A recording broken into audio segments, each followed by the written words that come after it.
16 कला से ऊपर पढ़ना है। तो जो आत्माएं जगत कल्याण के लिए अपना सब कुछ संकल्प संकल्प भी किसका? संकल्प भी अपना नहीं करता, संकल्प किसका? बाप का। तो बाप को कौन जान सकते हैं? सारे संसार में इतने घोर अंधेरा है, 700 करोड़ आत्मा है, उसमें सुप्रीम फादर शिव भी क्या बन गया? जीव बन गया। क्या बने? शास्त्रों में लिखा है ना, शिव पार्वती साकार में होती है, निराकार होते हैं। निराकार को तो मानने वाले क्रिश्चियन मुसलमान हैं। यीशु कृष्ण ने क्या कहा? The messenger of the god and god is light. Mohammed ने क्या कहा?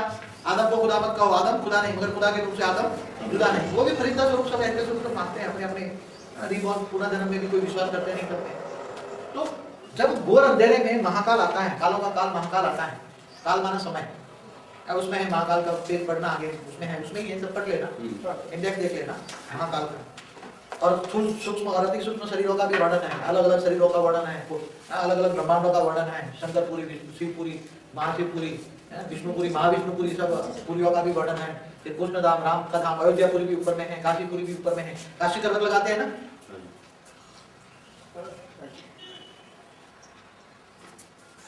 तो काशी पर्वत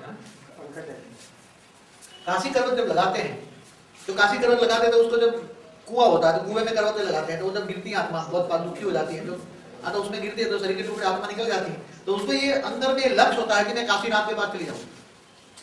तो अंत मते सोगति, शरीर छोड़ते वक्त उसको काशीनाथ को याद रख के दूसरे श्लोक आते हैं, वो बुलाते हैं, वो बोलते बोलते वो शरीर छोड़ दे, उसको पता भी नहीं लगता, वो शरीर छोड़ देते, शरीर टुकड़े टुकड़े हो जाता है।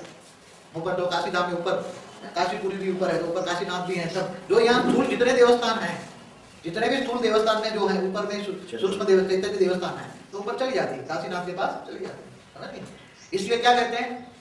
शरीर छोड़ते वक्त राम नाम बोलो, राम नाम सत्य है, राम नाम सत्य है। अगर तुम्हारा शरीर छोड़ते वक्त आत्मा मोह में भटकती है, देह और देह के संबंधियों में भटकती है, तो घर के आसपास भटकती रहती है, घर के आसपास भटकती रहती है, और फिर धीरे धीरे मोह माया कम हो जाती है, तो या तो रिबोन हो जाती है, या तो धीरे धीरे ऊपर के चैतन्य धर्म स्थानों में ऊपर जाके ये ऊपर भक्ति मार्ग में लीन हो जाती है। फिर ये अलग अलग लोक हैं, तो उसमें चली जाती है, फिर वहाँ रहती हैं। फिर जब उसको ऐसा लगता है कि अब नीचे जाना है, तो फिर आके जन्म धारण करती हैं कर्मानुसार।